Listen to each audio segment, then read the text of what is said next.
Hey, ARESxGOD here, and it's time to talk about Vanitas no Carte. Now, this episode, honestly, was a lot of fun. I was laughing so much thanks to the teasing, going back and forth. Vanitas, Noe shenanigans, Jan also, she was so cute this episode, Domi also, Noe being Noe. But it was also a tone shift over an episode, so to say, compared to the last few episodes, a more slice of life with setting things up for future events. But honestly, I enjoyed it quite a lot thanks to the interactions between the characters. So let's get into it and talk about it. Now, right at the beginning, we have this scene with Noe and Vanitas dancing, and the question, what is love? But is before that, until we get to the scene, we get a bit of a flashback, so to say, as to what events led up to that scene. And we have a family dinner over there with everybody, Domi, Noe, Vanitas, Jan, Luca, enjoying themselves, and Noe being very happy they have tarts there. Domi actually thought to herself it might be her uncle that actually brought the recipe from the human world. That's gonna be interesting, and Ruthven is also probably gonna play a very important role moving forward, and I'll get towards that towards the end of the episode, so to say. Luca was very grateful for what happened, but he was trying to say thank you to to Noe, despite Vanitas being the one that kind of solved everything. Noe helped, of course, don't get me wrong, but he simply just doesn't like Vanitas, or more correct would be that he's jealous about the kiss, because he definitely has a crush on Jana, and blame who could blame him? He even wants an apology from Vanitas for the kiss in the previous episodes. And then we have Vanitas just turning up the charm again in his Casanova mode over there. And apparently, when Jan beat him, suck his blood, she marked him. And this mark is kind of like marking your prey or mark of power when a vampire bites into you and it likes your blood. Also imbues you with some of that power. And man, the faces, the reactions, I was laughing so much, especially with Jan. She's so cute when she gets embarrassed, flustered. She doesn't know how to react, and I understand why Vanitas likes her. He even comment he made later in the episode, she's so easy to tease, and that's very true. But he kind of plays this off to her benefit, at least, and that was not an intentional thing, even though he was lying. He did this mainly for Luca. But yeah, we have John actually running off with him through the window. We have Noe going after them, and she's asking bluntly, why did you lie? And he did it for Luca because she doesn't want Luca to find out about her condition, so to say, after with what everything happened. And she still doesn't give a definitive answer as to, is she actually a curse bearer? It's implied but not fully confirmed, or what exactly is up with her. Just has this bloodthirst, and she also takes medicine, but for some reason during that day the effects just wore off very, very fast. And even Vanitas was curious about that medicine. He didn't know it was a thing. I'm very curious what exactly is with this bloodthirst that she has. Could it be related to her weapon when we first met her? Maybe a cost as to actually using that weapon. Maybe something when she killed those vampires during the war. Is she actually a curse bearer and she found a way to suppress it, at least to this level? I don't know, I have so many questions. And she was actually willing to plead Vanitas not to tell anyone, even getting more flustered. She's so cute every time she was getting flustered. But Vanitas, with that creepy face, yeah, sure, I'll do it, but two conditions. He was looking down. Dude, Vanitas, you're killing me, holy. I have two conditions. One, no other blood but my own, as in no other blood as Vanitas. And even admitting he liked it also, because apparently when vampires bite into you, there's this aphrodisiac effect from the bite. Also some side effects. It felt like he was reading a medicine proscript over there. Hey, take this to feel good, but this could happen very fast. But yeah, she also likes it quite a lot, and she was struggling there to resist, couldn't admit to herself. And I'm keep repeating myself, but she's so cute when she gets embarrassed. But the second condition was for her to actually call him by his name instead of just human, actually use his name. And she does, calling him Vanitas, and gives him into the temptation, biting him. I don't know what's gonna happen between them, especially after some comments that Vanitas made, which got me very interesting, a lot more into his past, but I'll get to that. Now on the other side of the romance chamber, so to say, we have Noe and Domi.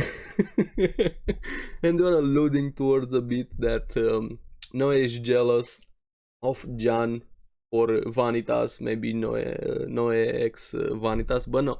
The reason he was jealous was because Jan got to him first, as in actually sucked his blood. Noe being Noe. Domi 100% likes him. Everybody kind of figured that one out, and he's kind of the dense character, not realizing it so far. Maybe slowly he starts realizing, especially after this episode. They also have an awesome moment between them. Domi starts tickling him, biting into him a bit. A great moment. He actually bites her back, saying he likes her blood also, but he also made a comment that Vanitas' blood might be very delicious.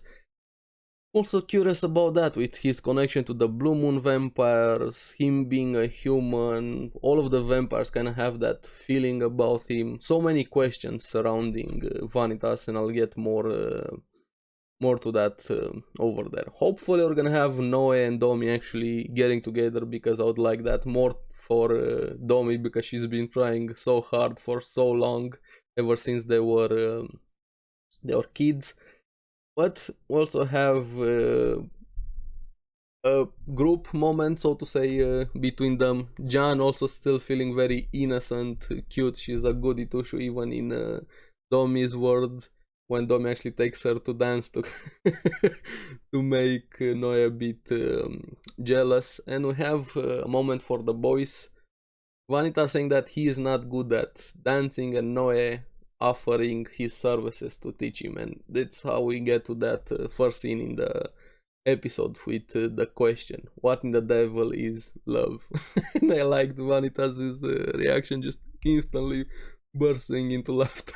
I knew you were planning something, but I wasn't expecting this. So Noe being Noe, and his answer surprised me a bit, honestly. He just says, I have no idea, but starts to explain it a bit, at least how he sees it, how he gets excited at Jan, shortness of breath, body trembling, all of the reactions you get when you like somebody. He actually was being honest with Noe, and I like that quite a lot. And Noe asking him, what do you like in her? She's strong, beautiful, has a nice heart, let's go with that YouTube shenanigans. And she's awkward, she's delicate, and she's very easy to tease, which is very true. But the curious thing, and the comment that made me question a lot of things, he says she will not ever love him. And he was actually okay with that, and even saying, I'm not interested in somebody that would actually love him. Now, what would make a person say that? What happened in the past with Vanitas? What tragedy are we ready to get hit by over here? Especially his connection with the Blue Moon vampires. I know he has a low opinion of himself. I'm not a psychiatrist, a psychologist, whatever you want to call it, but that comment kind of gave me some pause about Vanitas, and I'm a lot more curious now, and I kind of understand Noe even more thanks to that, because Noe, when he made that decision previous episode, trying to understand the world, but mainly Vanitas, and I feel like we're slowly getting on that same journey a bit. And that ending, what's gonna happen between them, with the illusions that Vanitas died was killed by Noe, or Noe wasn't able to save him and he actually blames himself. I don't know, but I'm getting very interested in the series, honestly. And Noe, after all of that moment, Noe actually steps on his toes. Perfect. We needed that. Now, a bit more serious stuff. We have Noe having to go to visit Ruthven, and Domi gives us some information that Ruthven is a very important person, a lot more important, even considered the hero. Apparently, he was a moderator. He moderated to help end the war between humans and vampires. So this guy definitely has a reputation, and kind of going back to why Veronica was scared, not even willing to go against him when he said he was gonna protect Noe and Vanitas. And also, she made a comment that, do you know about Luca? What's up with Luca? He might have an important role also moving forward. And I forgot to mention, poor guy, when they were dancing, he was like, I can't wait to grow up. Yeah. He was feeling like the fifth wheel, so to say, and he definitely has a crush on Jan. Now, the creepy thing that happened at the end of the episode, this ominous bed with dark clouds, aura, energy, however you wanna call it, around their darkness leaking. I don't know. That's very, very curious, and I'm excited to find out more. Now, like I said, this episode was a bit different from previous one, but I enjoyed it quite a lot. The characters just make this series so good. The art style, the sound also helps quite a lot. Now, I'd love to hear from you guys. What was your favorite moment between the characters? Which is your favorite couple, so to say, and best girl? After this episode, you definitely have to have best girl. Let me know down in the comments below what you guys thought about the episode. And as always, thank you very much for watching. Remember to like and subscribe, helps me quite a lot. And keep enjoying Vanitas. I'll see you again in the next one. Bye bye.